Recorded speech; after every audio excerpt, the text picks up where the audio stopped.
Ahí estoy grabando, Maggie, me parece.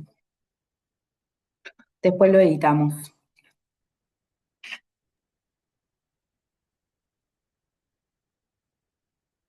Qué cambiada esta soledad, pone ver.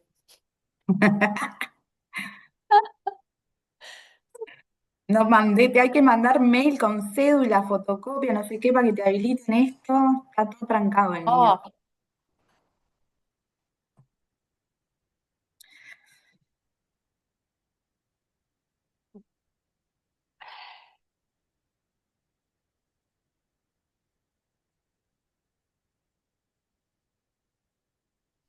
Hay que hacer un trámite mínimo, Tolosa. Es Tampoco bastante es para tan... mí, viste que yo no soy media Bueno, prolija. opa. Ya estoy. No,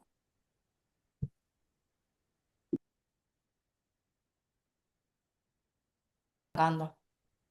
Dale. Bueno, hablen en menta, porque si no, parece que estoy hablando sola y es súper aburrido. Y tras que les traje un tema pum para arriba, algo me tienen que hablar. Bueno, les propuse en realidad hablar de cuidados paliativos en ginecología, porque en realidad por todo lo que les está pasando a las que están en gine con nosotras, tenemos muchas pacientes oncológicas, nuestro servicio es servicio de referencia en oncología, y tenemos bastantes pacientes internadas que están en cuidados paliativos, en etapa terminal. Entonces, me parecía que es un tema importante, entonces les planteo hacer lo siguiente.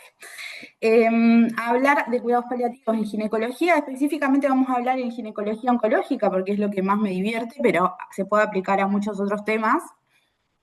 Los objetivos van a ser comprender cuáles son los principios generales de los cuidados paliativos, identificar algunas situaciones en las que se requiere un enfoque paliativo y tratar de integrar un abordaje multidisciplinario y comunicación empática. Como yo tenía planificada la clase, en realidad hay una unidad de cuidados paliativos que está en el Clínicas, que yo lo que quería era, me comuniqué con ellos porque lo que quiero es darles herramientas prácticas que lo vamos a tener que hacer como en dos etapas, porque no se pudo conectar la psicóloga y yo quiero hacer tipo un taller para que nos tiren piques de cómo abordar situaciones que son un poco más difíciles, mucho mejor que lo que voy a poder hacer yo, que tengo una perspectiva más que nada ginecológica, algo con enfoque interdisciplinario era mucho más divertido, y con casos clínicos que tengo que los voy a guardar para la próxima cuando se pueda conectar la psicóloga, así hacemos otro taller, ¿tá? Otra continuación. Bueno, entonces, ¿por qué les planteé este tema? Esperen que estoy con un problemilla que es de esto. Bueno, lo que motiva esta clase básicamente son, como les dije, situaciones que afrontamos en el día a día y tratar de ver algunos conceptos que están arraigados en lo que significan los cuidados paliativos. En cuanto a por qué enfocar la cáncer, bueno, porque el cáncer es la segunda causa de muerte a nivel mundial, tras las causas cardiovasculares. Las pacientes se están muriendo de cáncer a nivel mundial, segunda causa de muerte si buscamos los datos de la Globocan, ¿tá?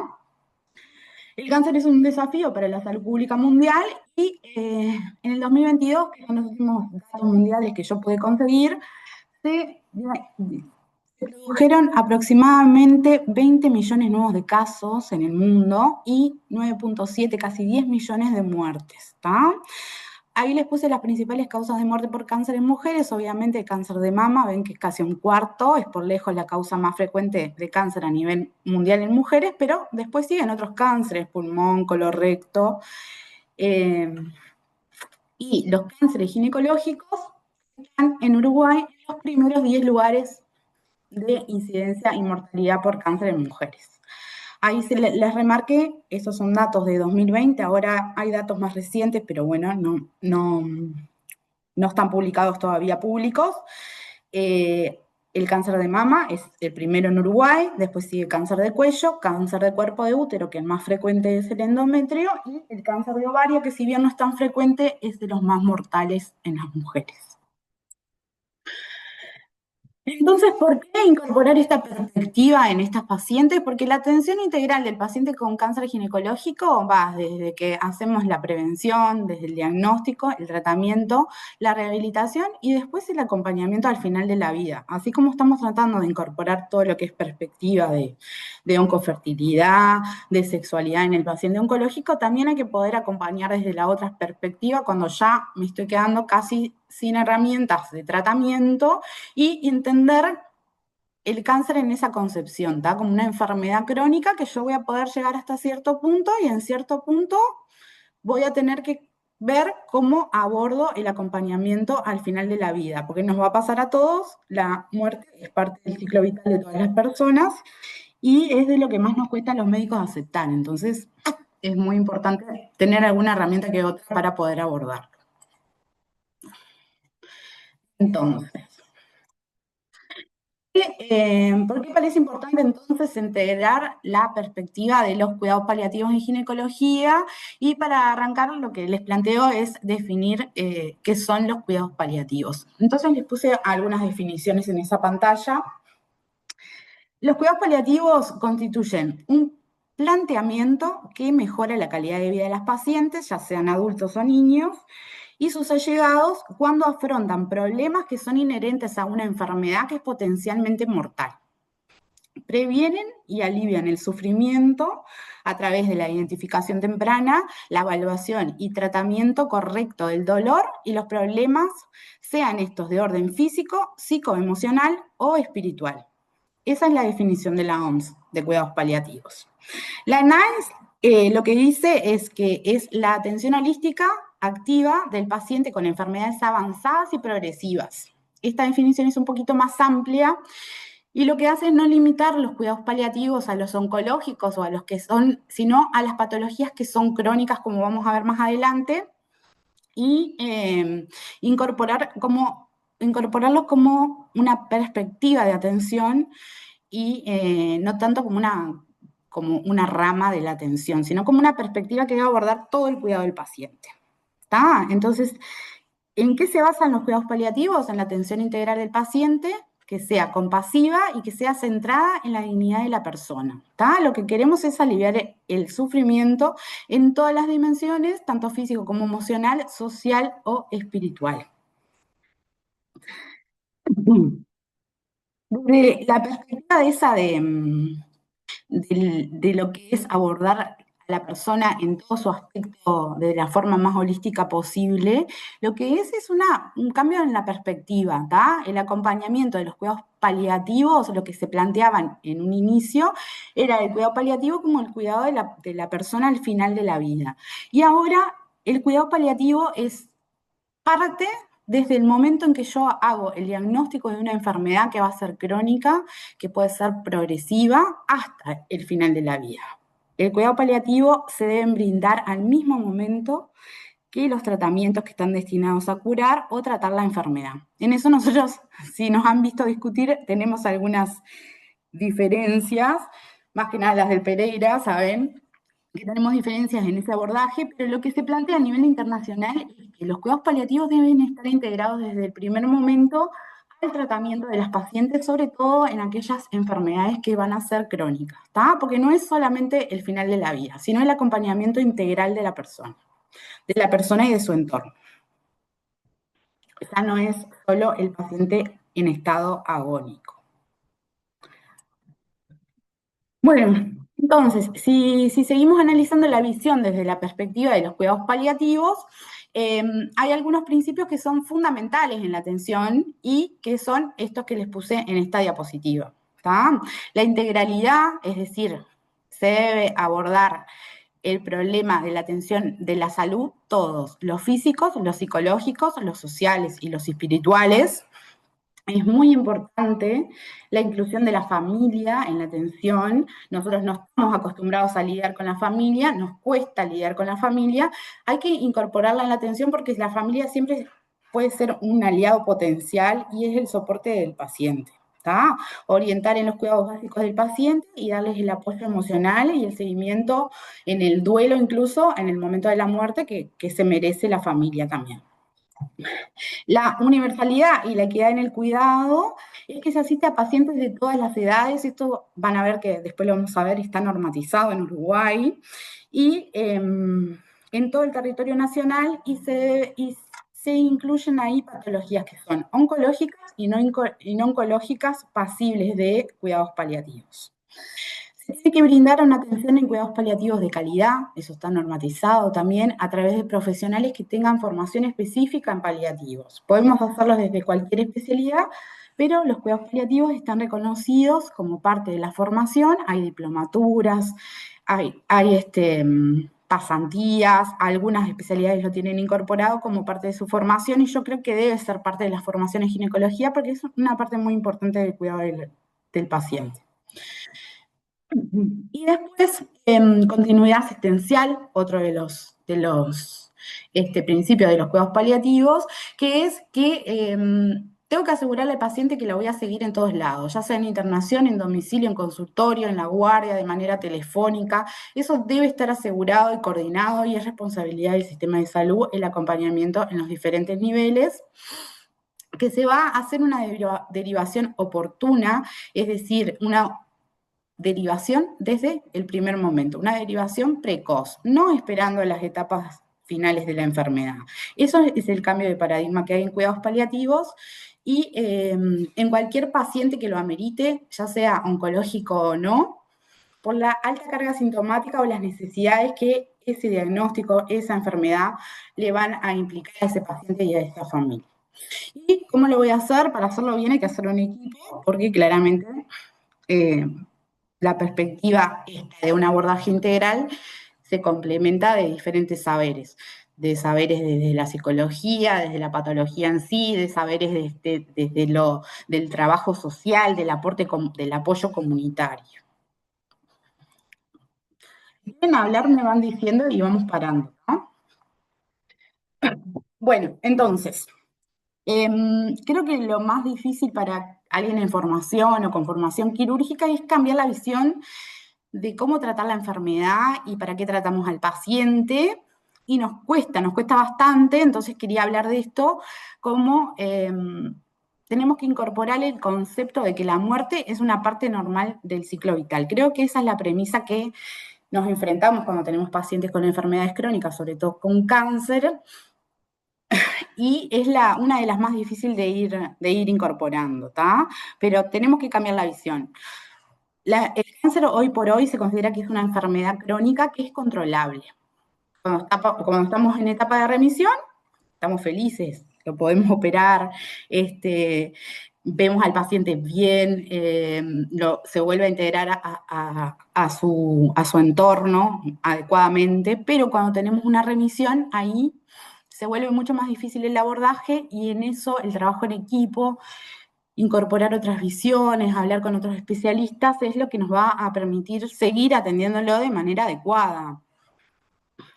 Crecer en equipo y fortalecerse con una atención que sea centrada en el paciente, en la familia, y no centrada en la enfermedad y contar con un sistema de apoyo.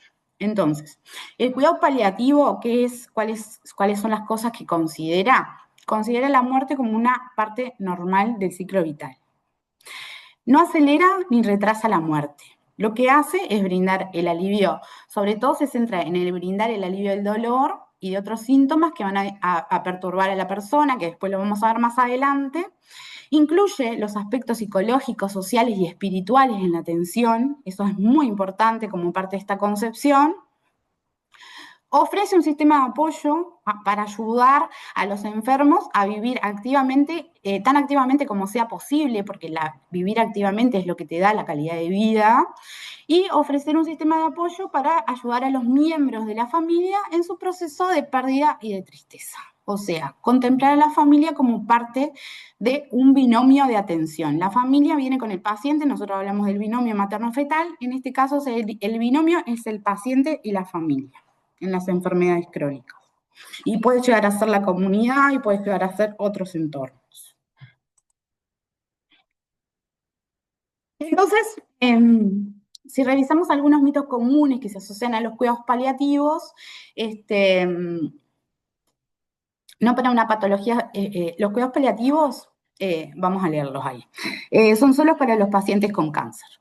Eso es lo que piensa el Vox Populi, pero en realidad es falso, ¿tá?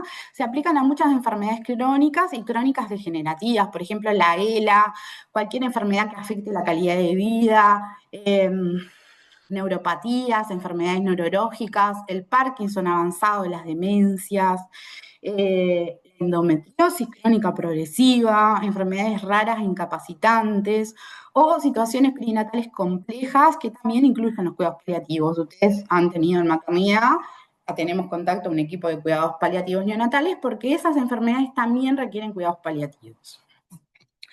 Los cuidados paliativos solo se usan cuando ya no hay nada que hacer. Eso es re común. Yo creo que si les pregunto a ustedes uno por uno, la mayoría solo llama cuidados paliativos cuando tengo que sedar al paciente, cuando ya no sé qué hacer. Eso es trabajo nuestro, cambiarlo, incorporarlos desde el momento del diagnóstico, desde etapas tempranas del diagnóstico. Eso está probado que mejora la calidad de vida de los pacientes. La morfina acelera la muerte, eso te dicen los usuarios, no quieren controlar el dolor. El control del dolor es una parte fundamental de los cuidados paliativos y los opiáceos son un pilar en la escalera analgésica de la OMS y la tenemos que saber usar.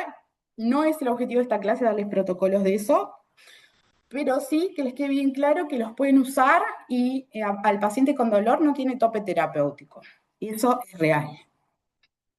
Ay, se me pasó. Los cuidados paliativos equivalen a eutanasia.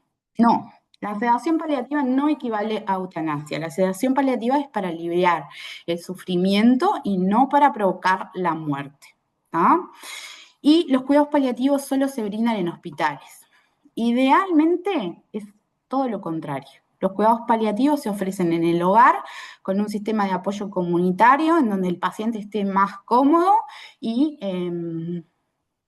para brindarle el apoyo a la familia y al entorno que ellos precisen. Idealmente, ese en el mundo ideal sería en cuidados domiciliarios y nunca en un hospital.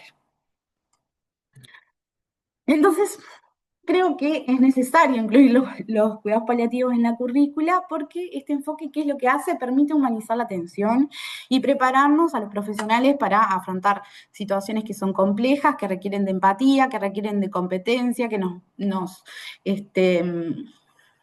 interpelan en nuestras habilidades comunicacionales y en el manejo del dolor y la toma de decisiones que sean compartidas. ¿Está? Esas cosas de comunicación y de empatía que nosotros a veces tratamos de alejar porque nos ponen en un lugar como incómodo, porque te interpelan en tus creencias mismos, te chocan con lo que cree el que está enfrente tuyo y te hacen desarrollar habilidades comunicacionales para que poder entender al paciente, a su familia, adaptar el discurso, todas esas cosas nos ponen en un lugar incómodo, pero es fundamental incluirlos en la currícula porque nosotros nos enfrentamos a esto todos los días y desarrollar esas habilidades creo que tiene que ser parte de su currícula, ¿tá? Fomenta la ética médica, el respeto por la autonomía y nos ayuda a pensar en una adecuación del esfuerzo terapéutico. ¿Para qué yo hago esto? ¿Para qué lo hago? Lo hago centrado lo hago porque tengo yo miedo a la muerte y no quiero afrontar la decisión de decir, hasta acá llegó, el paciente quiere otra cosa. Todas esas cosas las vamos a ir. Obviamente yo no soy la mejor para darles esta clase, pero creo que la perspectiva interdisciplinaria sería muy buena, pero si les copa, lo hacemos para otra después. Igual me pueden decir que no les copa nada también al final de la clase. Entonces, vamos a seguir. Para bajar un poco a tierra todas estas cosas que estamos hablando, específicamente en ginecología oncológica, lo que hay que saber que los cuidados paliativos van a ser especialmente importantes porque al menos un 25% de las pacientes en las que hagamos diagnóstico de cáncer se van a morir por esta causa. Y hay que aprender a acompañarlas. ¿Ah? Hay que aprender a acompañarlas porque nos va a pasar, ya sea de forma precoz. ¿Tá? El abordaje en cuidados paliativos, eso está probado, mejora el control de los síntomas y la calidad de vida de las pacientes si es de forma precoz y disminuye el uso de recursos al final de la vida. ¿Por qué? Porque yo centro y voy a limitar el esfuerzo terapéutico y no me voy a empecinar con cosas que no van a ser buenas para el paciente y su familia, no van a prolongar su vida y tenemos que decir en algún momento, hasta acá llegué, esto es lo que quiere el paciente, lo tengo que acompañar de determinada manera. ¿Tá? Ahí les puse algunos datos, este artículo está muy bueno, lo leí por ustedes, lo busqué, pero tengo muchas más cosas, me bajé como 80.000 para leer, porque en realidad, como a mí me gusta la oncología, esto es parte integral, así como me gusta la parte de reproducción, de conservar fertilidad, el acompañamiento me cuesta horrores, entonces hay que estudiar y leer y ver cuáles son las estrategias, y este artículo está muy bien. Es de una mujer que lo hizo Claire Holmes, y lo que plantea es eso, básicamente, ¿está? De los cánceres que nosotros vamos a ver que tienen mayor mortalidad, el ovario obviamente es el más mortal de todos, eh, se nos van a morir pacientes porque la mayoría las vamos a diagnosticar en etapa avanzada, y después por frecuencia va a ser de los que vemos nosotros, primero la mama y después el cáncer de cuello de útero, lamentablemente. Bueno, entonces, entre los principios fundamentales de los cuidados paliativos en estas pacientes, lo primero de todo es el alivio al dolor, ¿está? El dolor es el pilar, el control del dolor es el pilar esencial de los cuidados paliativos. Y lo que se busca es identificar, evaluar y tratar de forma proactiva el dolor. El dolor puede ser de muchas cosas, puede ser nociceptivo, neuropático mixto, van a tener otros síntomas comunes que son comunes en los cánceres, son las disneas, náuseas, vómitos, estreñimiento, la fatiga, el insomnio y la ansiedad. El abordaje siempre va a tener que ser individualizado, va a requerir una combinación de tratamientos farmacológicos y no farmacológicos. Los farmacológicos pueden ser opioides, coadyuvantes para tratar el dolor. Los no farmacológicos, idealmente tendría que haber una unidad de fisioterapia que acompañe, de musicoterapia. En el hospital, cuando íbamos en el Pereira, en la residencia, a mí, ponele, nosotros teníamos el R1 de gine, ¿no? Y ahí, los domingos, van, una iglesia o algo va a tocarles a las pacientes y les canta, y les tocan la guitarra, o les tocan el violín de tarde, y todo eso hace a la calidad de vida de las pacientes y al control de los síntomas. El entorno mejora, si yo tengo un entorno que es considerado, que me brinda esa clase de apoyo, y también puede ser dentro de una institución, incluso en el hospital, eso lo hacen voluntarios, las voluntarias que les reparten la ropa en el hospital, en el Pedarcel, pero lo hacen organizaciones sociales también, o brindarle el apoyo en domicilio en otro lugar, desde otro lugar, desde la comunidad, desde una iglesia, desde lo que sea, ¿entienden? El dolor también se controla con esos aspectos. ¿Ah? Bueno, entonces si el fundamento principal de los cuidados paliativos es el abordaje del dolor, el dolor puede estar directamente relacionado tanto a la enfermedad, puede ser vinculado al tratamiento, puede verse a una debilidad o comorbilidad, pero yo tengo que saber que un 40% de las pacientes de los cánceres de ovario van a tener dolor que no va a estar bien controlado. Y entre un 70 y un 35% de las pacientes con cáncer de cuello uterino informan que tienen un dolor vinculado al cáncer. ¿Tá? Son datos bastante importantes y que tenemos que poder manejar. Las pacientes con cáncer de cuello también pueden tener un dolor que es neuropático, que puede ser secundaria a infiltración nerviosa. Entonces, si una paciente está con dolor no controlado, yo tengo que pensar en progresión de enfermedad, tengo que ver qué le puedo ofrecer. Las pacientes con cáncer de ovario pueden tener dolor abdominal, distensión por obstrucción intestinal. Las pacientes con cáncer de vulva en general no tienen metástasis, pero tienen dolor que es a nivel local, intenso en la vulva, ya sea tanto a nivel vulvar como inguinal, que es donde tienen las metástasis. Y después puede haber dolores vinculados al tratamiento, por ejemplo, la quimioterapia genera un dolor que es como neuropático por neuropatía periférica y la radioterapia genera fibrosis por radiación y da dolor pélvico y es difícil controlar y ninguno de los tratamientos, ni la cirugía, ni la radio, ni la quimio, son inocuos. Las pacientes jóvenes, de lo que yo estuve leyendo y las vemos, hay un dolor que es el peor de todos, que se llama dolor total. Se llama, es desolador solo el nombre nomás. Es un dolor que tiene esas otras implicancias, de esos otros aspectos que estamos hablando. Un dolor que puede ser emocional, espiritual, que tiene que ver con las pérdidas de autonomía, con las pérdidas vinculadas a un diagnóstico, con los desafíos que te genera el entorno familiar, a adaptarte a una enfermedad, a un diagnóstico de una enfermedad crónica que puede limitarte en tu proyecto de vida, sobre todo en las pacientes jóvenes, ¿está? Es un dolor que por eso, es un dolor que también es espiritual y que también hay que saber contemplar eso. Entonces, Em, la medicina a veces llega a un límite y necesitamos tener otras herramientas y sobre todo herramientas vinculadas a lo humano, a contemplar que necesito que sea una atención centrada en la persona, que no la voy a poder hacer sola, que me voy a tener que enfrentar a mis propios miedos para poder acompañarlo y que se le vaya ese dolor.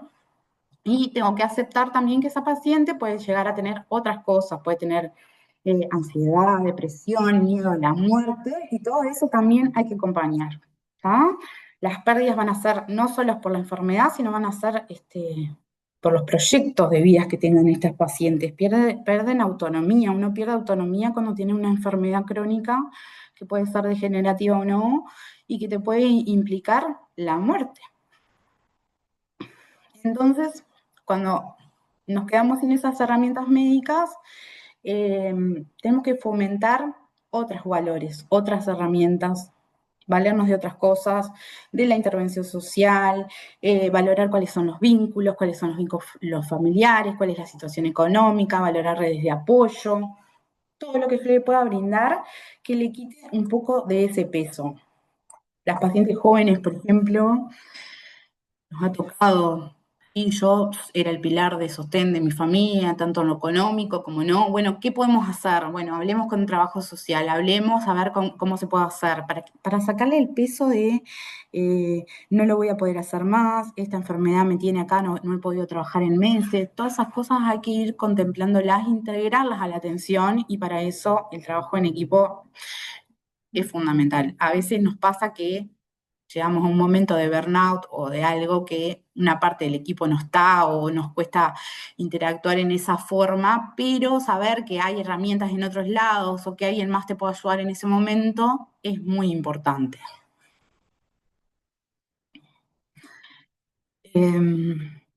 Después, en cuanto al apoyo social, psicosocial y espiritual, eso, hay que valorar todas las redes de apoyo, hay que fomentarles la autonomía de las pacientes, ver sobre todo el entorno, ¿tá? El entorno también va a requerir apoyo. Uno tiene que comunicarse con la familia,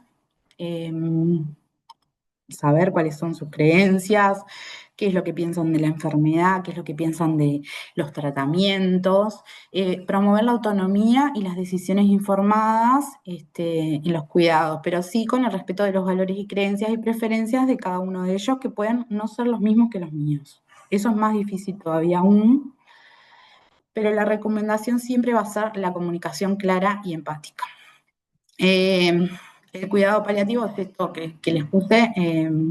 El dolor no tratado es una forma de sufrimiento evitable. Su alivio imperativo es ético y clínico. Bueno, no, no era el objetivo principal de la clase, pero hay algunas cosas que les quería decir. En cuanto a los síntomas frecuentes que se presentan en las pacientes que están en cuidados paliativos en oncología o las que tenemos ingresadas, ¿está? Son los síntomas comunes de las enfermedades progresivas o que se presentan como al final de la vida. ¿Cómo están? ¿Están dormidos? No los veo, la verdad. Bueno, hay En cuanto al dolor, Estamos muy bien, estamos muy bien. bueno, me alegro. Del dolor, todos sabemos, la escalera de Lagón se usa desde el 80 para adelante y el manejo del dolor está muy bien estudiado, entonces la analgesia es lo primero que debemos revisar en estas pacientes, ¿está? Ajustar periódicamente según la gravedad del dolor. La morfina oral es un opioide que es potente y que va a ser de elección para el tratamiento del dolor muy intenso que está vinculado al cáncer. Es uno de los fármacos de elección. ¿Tá? Si yo inicio un opioide que es potente como la morfina, voy a suspender los otros que son más débiles. ¿Tá? Por ejemplo, el tramadol lo suspendo o cualquier opioide débil lo suspendo si tengo un dolor que es no controlado y lo necesito tratar con morfina. Idealmente se usa una que sea de liberación inmediata y siempre voy a optar por hacerle la intervención mínima a las pacientes que tienen dolor. Eh, eso me refiero a las vías de administración. Siempre la vía de elección va a ser vía oral, no la puedo controlar con vía oral, va a ser subcutáneo y por último va a ser la intravenosa. Hay un dolor que se llama dolor irruptivo en las pacientes oncológicas, que es la intensificación de un dolor que puede ser muy intenso sobre un fondo de dolor controlado, porque puede ser que yo no la tenga 100% sin dolor a mi paciente, pero a mi paciente me salió muy a la usuaria. Puede ser que no esté con un dolor que sea cero, pero es un dolor que tolera, que le permite vivir su vida y en algún momento se intensifica. Y yo tengo que buscar causas y empezar a pensar cómo lo puedo controlar. Puede estar relacionado con actividades específicas, puede estar relacionado con progresión de la enfermedad y esas cosas se me tienen que ocurrir.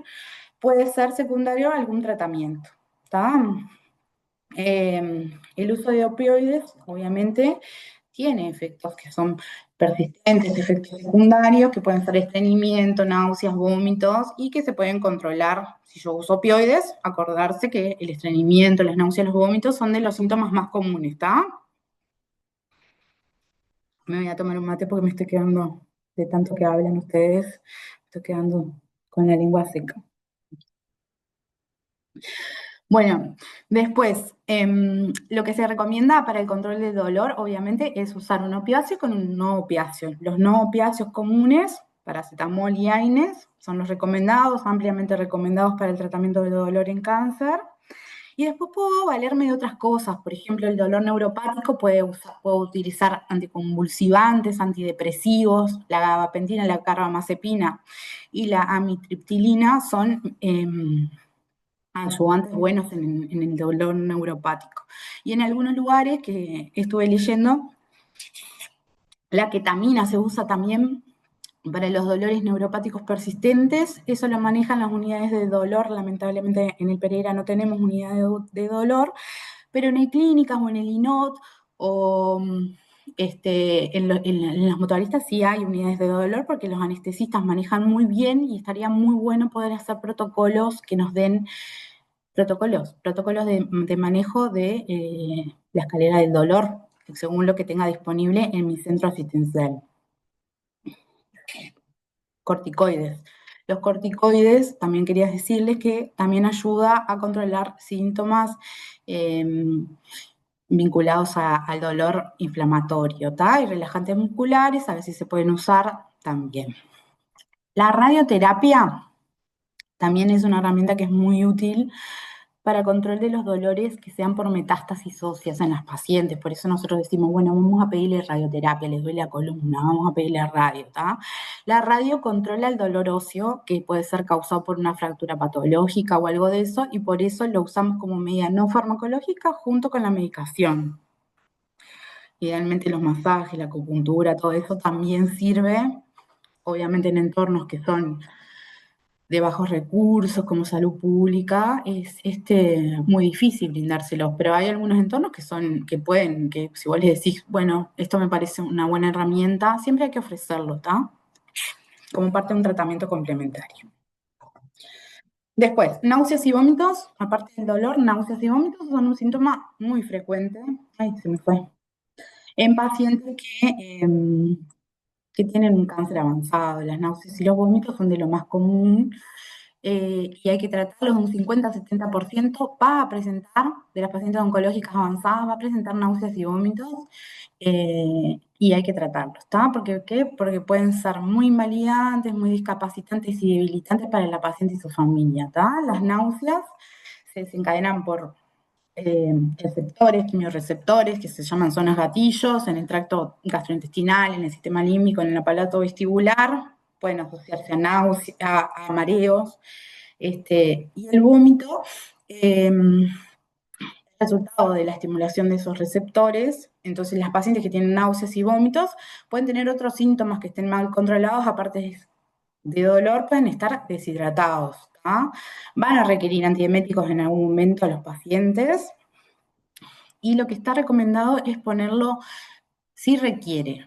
La indicación siempre tiene que ser de los antieméticos, si requiere, dejarlos indicados como parte de la indicación. Si yo le doy un analgésico para el dolor, le pongo, si requiere, administrar ondansetron, si requiere, administrar metoclopramida. ¿Tá? No dejarlos reglados, pero sí tener en cuenta que va a ser uno de los síntomas que pueden presentar. El ondansetron, para que sepan, puede causar estreñimiento, también puedo dejarlo asociado a algún laxante. Y la metoclopramida, lo que hay que tener cuidado es que si la uso de manera prolongada, esos efectos extrapiramidales, vértigo, malestar, todas esas cosas hay que tenerlas en cuenta. Otra cosa que puede causar náuseas y vómitos, y que las causan las pacientes oncológicas, es la obstrucción intestinal. Y eso es un problemón para nosotros, ¿tá? Los síntomas son cada vez más frecuentes hasta que hay una obstrucción completa. Eso se da sobre todo en la carcinomatosis peritoneal. Ahí pues, puedo tener una obstrucción intestinal por carcinomatosis, que es muy, muy difícil de tratar, pero la evaluación clínica es fundamental para, si yo pienso en obstrucción intestinal, la tengo que descartar que no tenga una oclusión. Y eso se hace clínicamente y con imagen, ¿tá? Parte de la evaluación clínica es el tacto rectal. Si tiene una obstrucción que es mecánica, va a tener ampolla rectal vacía. Si es una obstrucción que es por ilio, no necesariamente puede tener la ampolla vacía, pero va a tener la disminución de los ruidos, todas esas cosas las tengo que hacer. Y lo otro que me voy a valer son las imágenes. Si yo sospecho que puede tener una obstrucción por progresión de la enfermedad oncológica, le voy a pedir una imagen, le voy a pedir una tomografía, le voy a pedir una radiografía de abdomen, ¿está?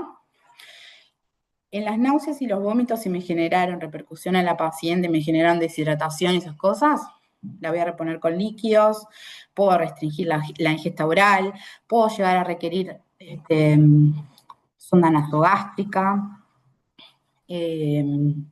para gravitar, básicamente es desagradable, pero a la paciente le puede aliviar porque los vómitos son igual de desagradables. Todo el tiempo vomitando le genera dolor abdominal, le puede generar malestar muscular. Y después, cuando hablamos nosotros que decimos, tiene una oclusión, bueno, la cirugía puede ofrecer controlar los síntomas en algunas pacientes que tienen una oclusión mecánica, pero en general, en las pacientes oncológicas, esto no está probado que la derivación le vaya a mejorar, porque ahí tengo que pensar, yo la estoy derivando porque tiene una enfermedad tan avanzada que le ocluyó el intestino, que ya no le deja movilizar. Entonces, el ostoma, ¿le va a dar calidad de vida a mi paciente o no le va a dar? Entonces, tengo que ir sopesando todas esas cosas y no decirle al cirujano, sí, bueno, tiene una oclusión intestinal, a ver qué planteas vos. Hay que discutirlo como equipo y ver qué es lo mejor para la paciente, qué piensa de los ostomas, todas esas cosas. Hay que tener en cuenta antes de decidir un tratamiento quirúrgico. Y después, la citis maligna también. La citis maligna es una distensión por ocupación de líquido. Ustedes saben que es re común, en nuestras pacientes es muy común, puede generar disnea, problemas para movilizarse, fatiga, y generalmente indica progresión de la enfermedad, ¿tá? La paracentesis, o sea, drenarle el líquido, puede ser una opción. En general, en el 90% de las pacientes que yo dreno por paracentesis va a tener un alivio inmediato post procedimiento. Pero ¿qué es lo que pasa en las oncológicas? La citis se vuelve a formar muy rápido, ¿tá? Se vuelve a acumular. Los diuréticos no me sirven en estas pacientes. Cada vez que yo la puncione, eh, puede generar una tabicación. Entonces, cada vez se va haciendo más difícil la punción en estas pacientes. Si yo decidí que le voy a hacer un drenaje para aliviarle todos esos síntomas de fatiga, por una citis maligna y todo eso, puedo discutir con la paciente y no pincharla cada rato. Les duele la pared por más que usemos lidocaína. Ustedes tienen que saber funcionar. La paracentesis no es un procedimiento del cirujano, es un procedimiento nuestro, del equipo asistencial. Tienen que saber hacerlo. Lo podemos hacer con ecografía, pero lo tenemos que hacer nosotros de inicio, y si no podemos cuando está tabicada, bueno, ahí vemos que nos ayude alguien más, pero es un procedimiento que lo tenemos que saber hacer. Otras cosas que podemos usar a veces es como un catéter, un Seldinger, dejamos a veces y le ponemos una llave, entonces podemos desobstruir y sacar líquido más frecuente sin tener que andar pinchando a la paciente en cada momento para poder hacer el drenaje de la cavidad peritoneal. Eso es una opción. Hay que tener cuidado con la contaminación. En esos casos es importante cuidar todo lo que sea la asepsia local. Y los diuréticos no están indicados en estas pacientes. La quimioterapia puede ser una opción. ¿Por qué? Porque generalmente, si yo tengo líquidos, porque tengo nódulos peritoneales, tengo carcinomatosis, entonces si yo lo controlo con quimioterapia, en realidad puede ser que se vuelva, que remita la citis. Entonces es una herramienta útil en pacientes que tienen ascitis como formación, que es por permanente. Otro de los síntomas que nos pasan y que tenemos en estas pacientes son las fístulas, la anemia de sangrado y la obstrucción uretral. ¿Tá? Las fístulas, tenemos unas pacientes horribles ahora que tienen esas fístulas espantosas, que son muy difíciles de tratar las fístulas. Generan importante malestar físico, psicológico, pueden provocar depresión y sobre todo lo que hacen es mala calidad de vida a las pacientes. La fístula es muy difícil de tratar y puede ser consecuencia de la invasión de un tumor primario, puede ser por una recurrencia o por una complicación tardía del tratamiento, que esos son los peores, porque en realidad la paciente no tiene el cáncer activo, pero por la cirugía o por la radioterapia desarrolló una fístula que después la va a complicar por mucho tiempo. Y las fístulas oncológicas son muy, muy difíciles de tratar. El cáncer de cuello es el que más se asocia al desarrollo de fístulas, sobre todo vesicovaginales, y es por la radiación. En general es por la radiación esporádica. Hay evidencia muy limitada del tratamiento. Generalmente se recomienda por opinión de expertos, por eso nosotros pedimos la interconsulta con gente que trata las fístulas, que son los cirujanos. Idealmente gente de mucha experiencia sería lo mejor. Pero la paliación en general son los estomas, y como yo le decía, cualquier estoma te puede aliviar una fístula, te puede aliviar un síntoma, pero te genera un cambio en tu percepción de un corporal, te genera que van a tener que adaptarse a el control de ese estoma, a limpiarlo, a ir a una policlínica de estomas. Entonces, todo eso, cuando yo voy a tomar esa decisión, lo tengo que tener en cuenta. Si la fístula es vesical o la fístula es uretral o la obstrucción ureteral, por ejemplo, también puede generar o pueden requerir otro estoma, puede requerir otro stent. Los stent, sobre todo para los stent ureterales, no sirven mucho, eso está probado, pero bueno, todo se discute con la paciente y con la familia a ver hasta dónde llegamos para controlar esos síntomas, qué es lo que le molesta más y si está o no está dispuesto a vivir con un estómago. La decisión va a ser del paciente, con un estómago. Anemia y sangrado. Los cánceres ginecológicos avanzados, 70% de las pacientes van a tener anemia en algún momento de la enfermedad.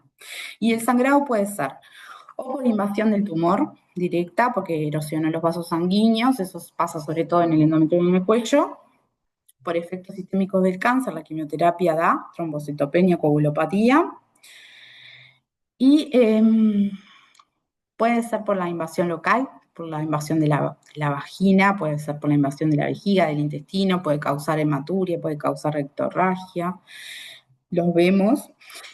En un 6% de las pacientes, el sangrado es la causa directa de la muerte de la paciente. Va a haber pacientes que no lo vamos a poder controlar.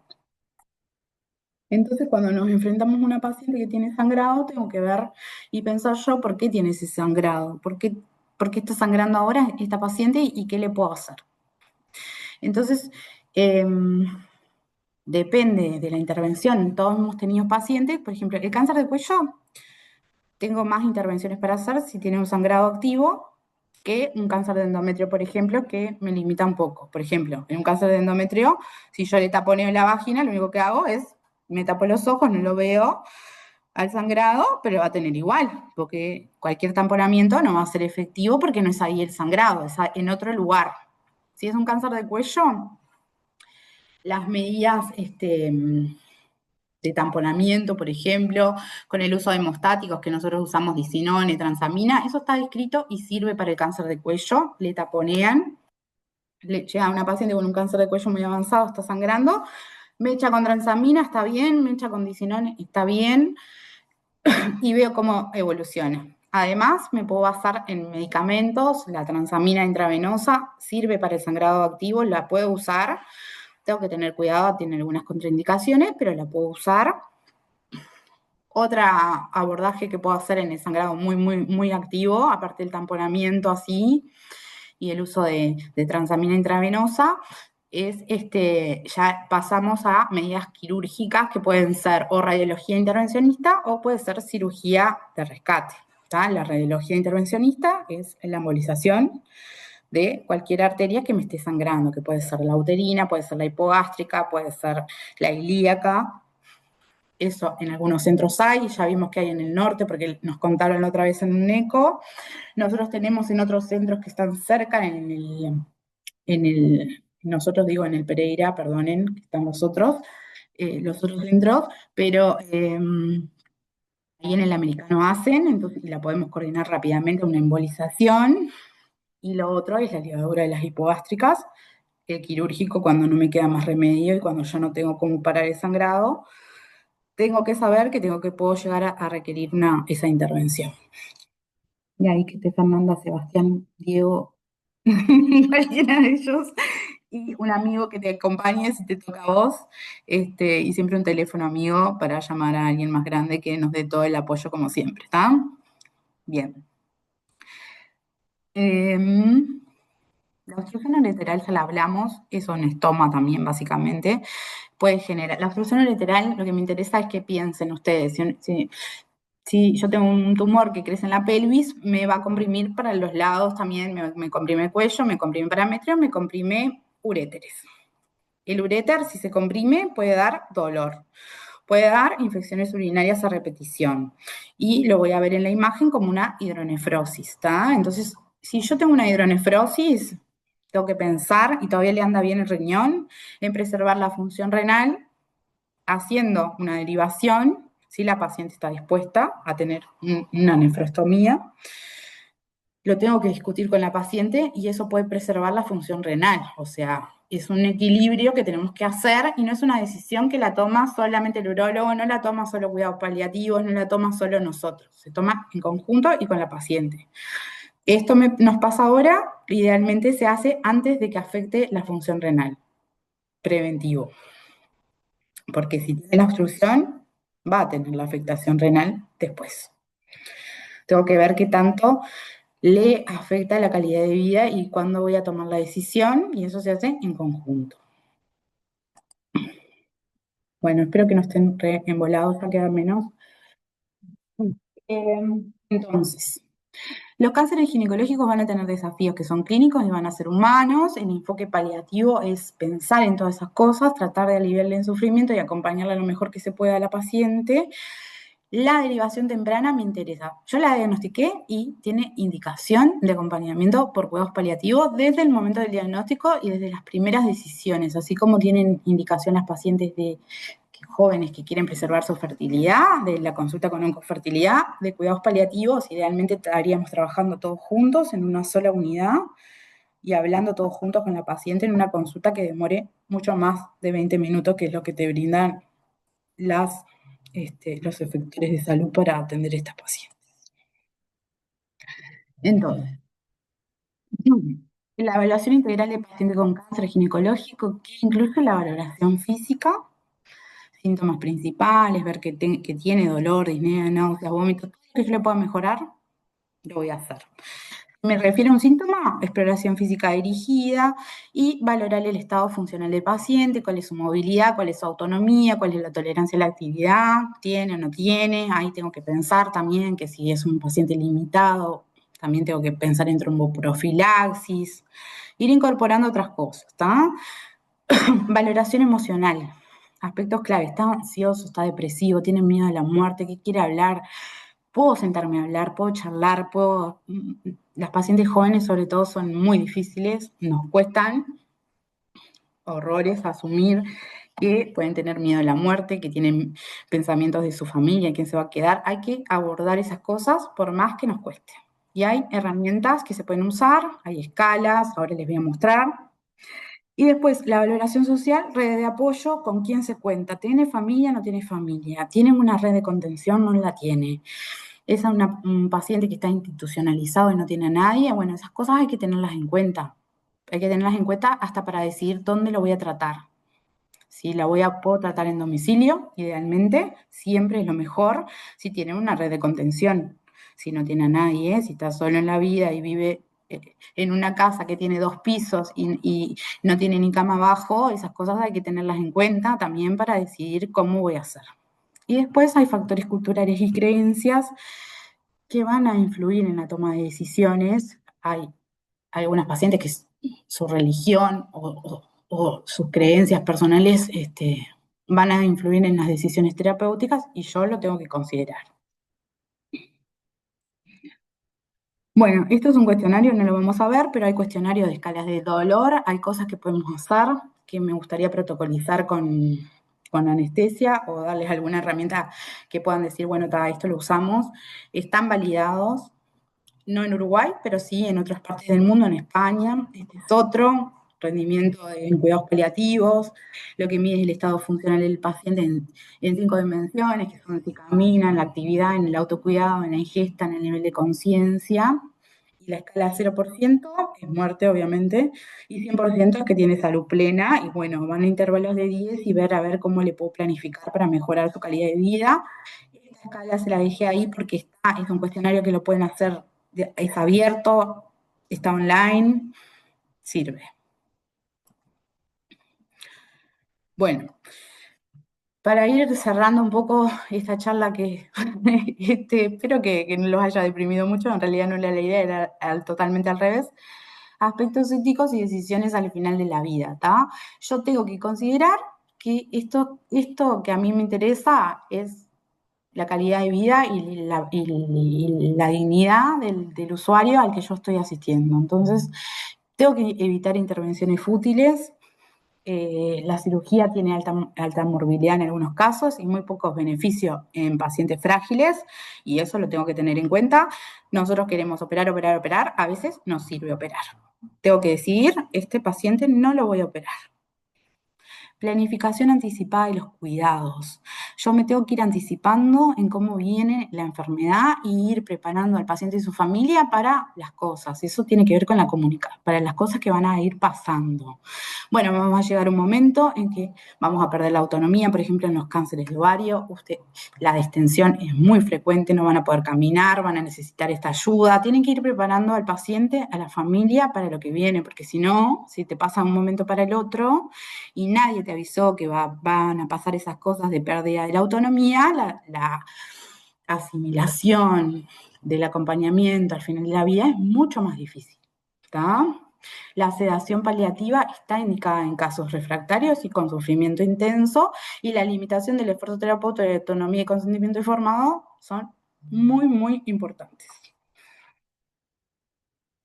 Entonces, la enfermedad terminal es un fenómeno irreversible que conlleva al final de la vida en estos pacientes, y lo que se pretende es esto: aliviar el dolor y morir dignamente, básicamente. ¿Está? Desde la perspectiva de la ética, el paciente siempre va a ser el protagonista de tomar las decisiones. Al final de la vida, la decisión sobre limitación del esfuerzo terapéutico. Yo ya sé que no lo voy a poder curar. ¿Tiene sentido que yo le quiera prolongar la vida? ¿La quiero prolongar por mí? ¿La quiero prolongar por él? ¿La quiero prolongar por la familia? ¿Qué es lo que quiere? ¿Está? Tengo que tener esas consideraciones. Es muy importante tener eso en cuenta. El final de la vida, entonces, tiene dilemas éticos complejos y se requieren decisiones que sean informadas, que sean compasivas, que sean respetuosas de la autonomía de la paciente. Todas estas cosas están normatizadas en Uruguay, están enmarcadas en la Ley de Derechos y Obligaciones de los Pacientes y de sus usuarios, y eso está reglamentado por un decreto, que es el decreto 274-010, que después yo les voy a pasar algo escrito, quiero pasarles algo de esto para que puedan leer. Y también hay, ¿cómo es que se dice? Legislación en cuanto a limitación del esfuerzo terapéutico. La limitación del esfuerzo terapéutico, ¿qué es no iniciar o suspender tratamientos que sean fútiles o desproporcionados cuando no le aportan beneficios reales al paciente. Hay un decreto de 2008 que dice que estas decisiones deben ser tomadas en conjunto por el equipo tratante, por el comité de ética y respetando la voluntad del paciente y la familia. A nosotros a veces nos empecinamos, nos cuesta tomar esas decisiones. Hasta acá voy a hacer porque esto ya no tiene beneficio. Le pasa incluso cuidados paliativos. Nosotros siempre, no voy a nombrar, pero ya saben todas de quiénes hablo, las del Pereira, que les cuesta hasta el equipo de cuidados paliativos tomar esta decisión de decir hasta acá llegué. No hay que ser invasivo cuando no tiene beneficios.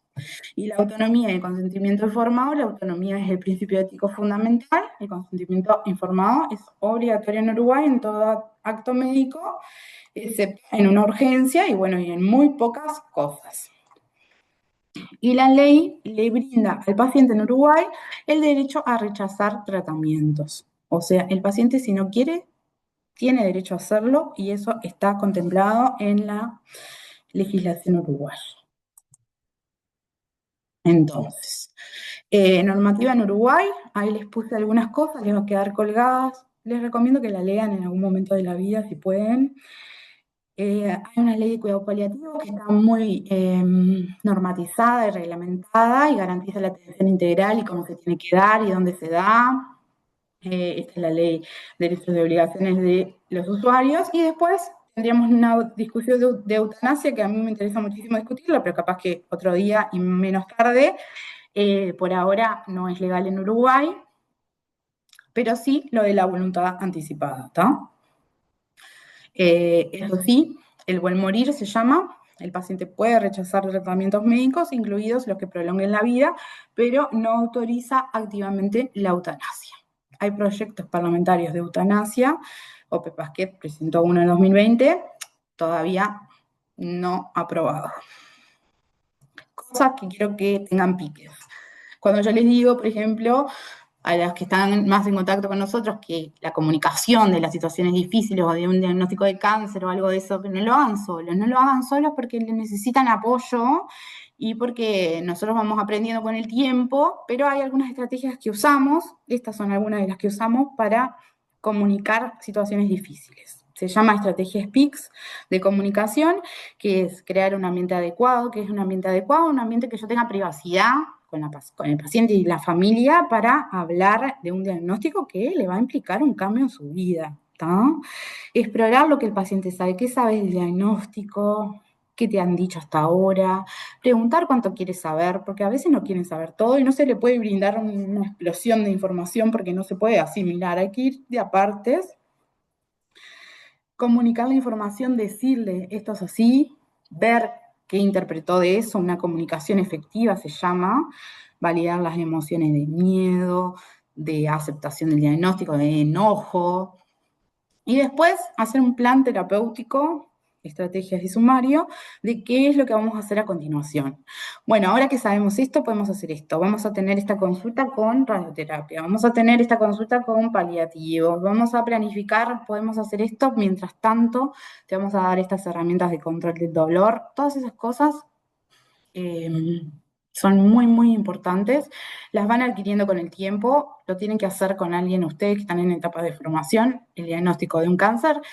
A todos nos gustaría que si tenemos cáncer nos lo explique la mejor paciente posible, la mejor persona posible, con más experiencia, alguien que sea empático, alguien que comunique de forma que yo entienda el diagnóstico y con quién se pueda hablar. O sea, se requiere un espacio tranquilo, no la locura, con apoyo y con un equipo, no solos. Empatía y escucha activa, ya lo hablamos, siempre respetuosamente, de la manera más humanizada que yo pueda. Bueno, y acá cobra mucho rol el equipo interdisciplinario, apoyarnos en todos. Ya vieron que todo el mundo opinan de los tratamientos, opinan de, ¿por qué no le hicieron esto? ¿Por qué no le hicieron lo otro? O alguien de repente en el pasillo hablando de un diagnóstico de cáncer que uno no le dijo. Hay que tener mucho cuidado con el trabajo en equipo y con la comunicación, coordinar con todo el equipo y esto que le puse acá al final, que no creo que no ven mi fileta, pero coordinación con cuidados paliativos domiciliarios es muy importante devolver al paciente a su entorno. Bueno, espero que no se hayan dormido, que les haya servido de algo. Y en realidad tengo muchas más cosas para decirles, porque invitar a gente mucho más interesante que yo para que les dé esta charla, pero lo vamos a hacer después. ¿Cómo están? ¿Están despiertos? Sí, Bueno, mejor, mirá, ahí hay una posguardia despierta. Terminamos. Están liberados. ¿Estamos? gracias, Solo. Muy Pero bueno. no, Gracias, Vale. Bueno, gracias. nos No hay, vemos. no hay preguntas ni nada. ¿No tienen ¿Pero nada para qué? decir? Que tenemos que mejorar los cuidados paliativos de nuestro hospital, por favor. Sí, los vamos a mejorar.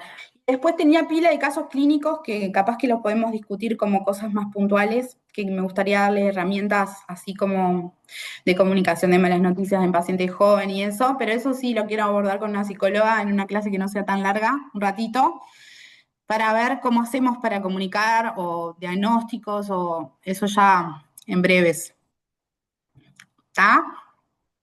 Creo que se puede hacer alguna actividad más tipo taller, ¿no? Tipo taller, sí. Tengo con casos clínicos y cosas así, como planificados con ella, que es una psicóloga que trabaja en la unidad de cuidados paliativos de la diplomatura en el clínicas, que tiene toda la disposición para apoyo al equipo de salud. Es lo que te dije hoy, que estaba copada, que quería hacerles a estos, pero está. Después hacemos un taller de algo más práctico. Sí. No, yo creo que estuvo muy buena, ya que nadie te dice nada. Bueno, pusieron un mensaje, me encantó la charla. Creo que estuvo muy buena, muy exhaustiva, como sos vos.